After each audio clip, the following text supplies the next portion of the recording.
सरकार ने एक नई, आज ही न्यूज़पेपर में आया कि कोचिंग इंस्टीट्यूट्स के लिए नए नए गाइडलाइंस उसने जारी किए हैं। क्यों? ताकि बच्चों को ज़्यादा प्रेशर ना दिया जाए। यकीनन ये सही है, इसमें कोई दो राय नहीं है कि बहुत सारे कोचिंग इंस्टीट्यूट ऐसे हैं जो बच्चों को कुछ ज़्यादा ही टॉर्चर प्रेशराइज करते हैं। पर सवाल यह है कि जिन बच्चों को आप प्रेशर लेने से रोक रहे हैं, या जो भी है पढ़ाई उसका प्रेशर बोलते हैं, तो ठीक है, उसके बाद कब तक उसको आप प्रेशर से रोकिएगा और कौन कौन से गाइडलाइंस बनाइएगा? मान लीजिए ठीक है, आईटी मेडिकल की प्रवेश परीक्षा या फिर 11वीं 12वीं की पढ़ाई को आप प्रेशर मुक्त कर दीजिए, बहुत बढ़िया। उसके बाद जब बच्चा बिल्कुल खत्म हो चुका होगा, कुछ पढ़ाई नहीं कर रहा होगा, तो फिर जाइएगा ना उसके साथ नौकरी में उसका साथ देने के लिए, क्योंकि नौकरी में जब सक्सेस नहीं मिलता है तो वर्कलोड की वजह से भी लोग सुसाइड करते हैं। तो फिर उसका जवाब कौन देगा? किसी घर में अगर किसी इंसान की मृत्यु होती है तो वैसे ही दुख में होता है, पर अगर मान लीजिए उस घर में उस बच्चे की मृत्यु हो जाए, वो भी सुसाइड कर ले, सच में यार बड़ा ये बहुत इमोशनल ट्रॉमा होता है पूरी फैमिली के लिए। बहुत सारे रीजंस, बहुत सारे फैक्टर्स होते हैं। कंपटीशन की भेड़ चाल चल रही है, लोग लड़ रहे हैं, कंपटीशन फाइट चल रहा है, ऑब्वियसली उसमें दुख तो होता ही है। पर उसके लिए, हाँ, उसके लिए इंस्टीट्यूशंस भी जिम्मेदार होते हैं। बहुत सारे टीचर इतना टॉर्चर करते हैं, इतना मतलब ऐसे दुनिया दिखा देते हैं कि भाई इसके बाद कोई दुनिया है ही नहीं, पर ऐसा नहीं है। अगर आईटी मेडिकल है तो इसके बाद भी और भी दुनिया है, ऐसा नहीं कि सिर्फ आईटी है। तो हाँ बिल्कुल, जब सुसाइड करते हैं तो बुरा होता है ये, और फैमिली के लिए भी बहुत खतरनाक है। और सवाल ये होता है, क्या सिर्फ यही एक सेक्टर है जहाँ पर सुसाइड होता है, या और भी सेक्टर्स हैं? और बच्चा कितने भी साल का हो, माँ बाप के लिए तो हमेशा छोटा ही होता है। एक 16 साल का बच्चा सुसाइड करे, या एक 26 साल का, या एक 36 साल का, या एक 46 साल का, अपने माँ बाप के लिए, अपनी फैमिली के लिए वो हमेशा इंपॉर्टेंट होता है। तो हर सेक्टर में सुधार की जरूरत है। सही बात है कि नहीं? तो वहां क्या क्या बैन कीजिएगा? और सवाल बहुत सीधी है, अगर बैन ही करना है तो इंडिया में सबसे पहले पबजी बैन करो ना, फ्री फायर बैन करो ना, पॉन्स बैन करो ना, इंस्टा रील्स बैन करो ना, इंस्टा जो सब लोग दिन भर देखते रहता है, यूट्यूब शॉर्ट्स बैन करो। क्योंकि कहीं ना कहीं वहां पर लोगों का एक्सपेक्टेशन लेवल बढ़ता है देखकर, और वो उस एक्सपेक्टेशन को फुलफिल नहीं कर पाता है, जिससे उसको डिप्रेशन आता है। इंडिया में बैन करना है तो प्यार मोहब्बत इसको बैन कर दो, जो भी प्यार व्यार करेगा उसको फांसी पे चढ़ा दिया जाएगा, क्योंकि सुसाइड तो उसमें भी करते हैं लोग। क्या क्या बैन करोगे? क्या क्या बैन करोगे बताओ? 1 स्क्वायर मीटर में कहता है कि एक बच्चे को बिठाया जाएगा, 1 स्क्वायर मीटर। पहले अपने स्कूल कॉलेजेस तो देख लो। अपने सरकारी भेड़ बकरी की तरह बिहार बोर्ड में स्कूल छात्र सबको भर दिया है। यही हाल पूरे देश के स्कूलों का, सरकारी स्कूलों का है। भेड़ बकरी की तरह पढ़ाते हैं, खुद 1 स्क्वायर फीट का तो रूल फॉलो नहीं करते हैं ये लोग, 1 स्क्वायर मीटर का रूल क्या फॉलो करेंगे? और कहते हैं बहुत ज्यादा फी ले रहे हैं। बात सही है, बहुत सारे इंस्टीट्यूट गलत फी ले रहे हैं, पर भाई इस हिसाब से तो स्कूलों को भी बैन करना चाहिए। कुछ स्कूल तो 800 रुपए महीना पे भी चलता है, और कुछ स्कूल 8000 पे भी चल रहा है, कुछ तो लाखों लाख ले लेते हैं। उनको कौन बैन करेगा? वहां पर तो भाप नहीं खुलता इनका। और सबसे जरूरी है, नेता को कौन बैन करेगा? क्वालिफिकेशन क्यों नहीं है? एक मिनिस्टर बनने के लिए ग्रेजुएशन होना जरूरी है, एक चीफ मिनिस्टर बनने के लिए मास्टर्स होना जरूरी है, और अगर आप प्रधानमंत्री राष्ट्रपति बनना चाहते हैं, पीएचडी कंपलसरी है।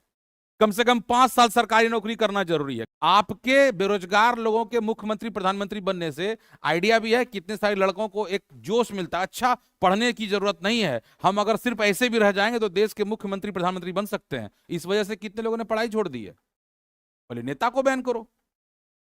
और ये जो रैली सब निकालता है, इसमें जो इतना झुंड निकलता है, उसको बैन करो। कहते हैं 10th तक की कोचिंग को बैन कर दिया जाएगा। मैं सीधी सी बात, मैं वैसे भी 10th तक की कोचिंग के आप किसी को बैन करते हो, पर एक चीज समझते हो ना, कि एक कोचिंग की जरूरत क्यों पड़ी थी पास्ट में? जरूरत इसलिए पड़ी थी क्योंकि कहीं ना कहीं कोचिंग एक रिक्वायरमेंट थी, जो स्कूल का एक बढ़िया सब्स्टिट्यूट बन के आया था, जिसने स्कूल के काम को सिंप्लीफाई किया था बच्चों के लिए। ठीक है, जैसे एक ही घर में एक ही स्वभाव के लोग नहीं मिलते हैं, तो उसी तरह आप पूरे देश भर में एक ही स्वभाव के लोग को कहां से ढूंढिएगा? तो कुछ बहुत फ्रस्ट्रेटिंग लोग होते हैं, परेशान करते हैं लोगों को, पैनिक करते हैं।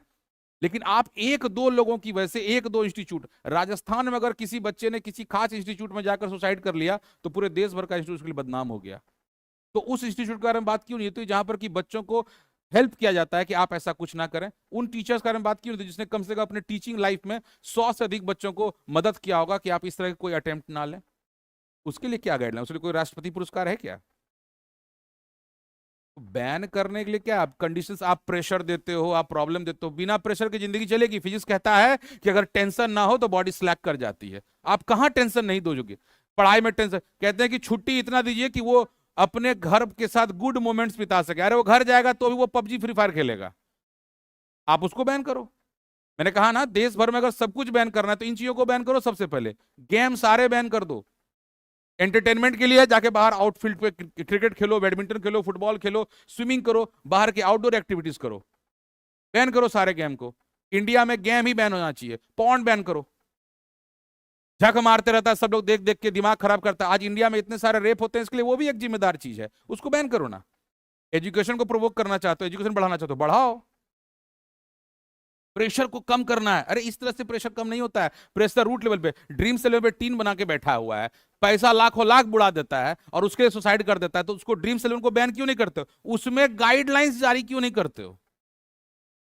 एमपीएल ड्रीम से टीम बना के लोग करोड़ों का पैसा खर्चा कर दिया, उसका कोई माइये बाप नहीं है।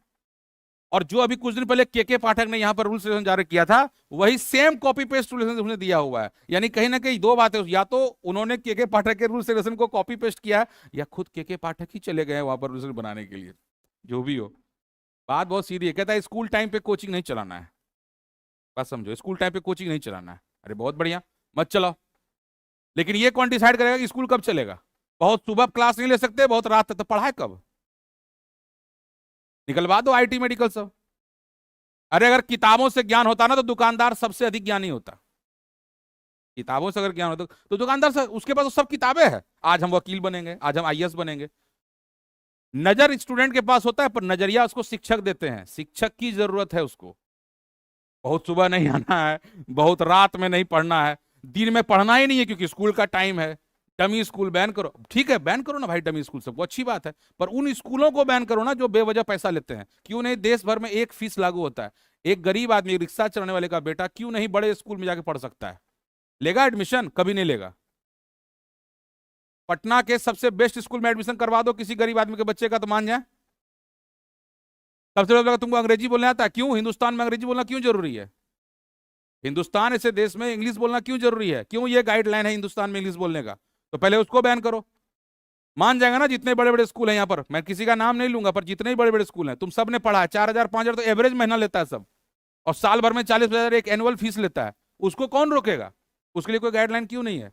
क्या वो प्रेशर नहीं देता है? 3 बीघा का बस्ता दे देता है, बोलता है ये पढ़ो ये पढ़ो ये पढ़ो ये पढ़ो, लेके आओ, यूनिट टेस्ट, फलना टेस्ट, चिलना टेस्ट। और सबसे बड़ी बात, जब आप इंजीनियरिंग कॉलेज या मेडिकल कॉलेज में जाओगे, तो वहां पर 6 महीने के सेमेस्टर में 7 पेपर खत्म करना होता है। पढ़ने के लिए आपको 4 महीना भी नहीं मिलता है। और वहां पर जब बच्चे फेल होते हैं तो वो भी सुसाइड करते हैं। तो उस स्कूल को छोड़ो, उस कॉलेज को बैन कर दो ना, आईटी कॉलेज को बैन कर दो। क्या आईटी में सुसाइड नहीं होता है?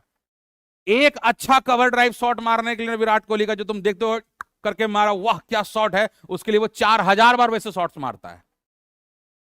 बिना प्रैक्टिस के तुम परफेक्ट हो ही नहीं सकते, और बिना एक्सपीरियंस के तुम एक्सपर्ट हो ही नहीं सकते हो।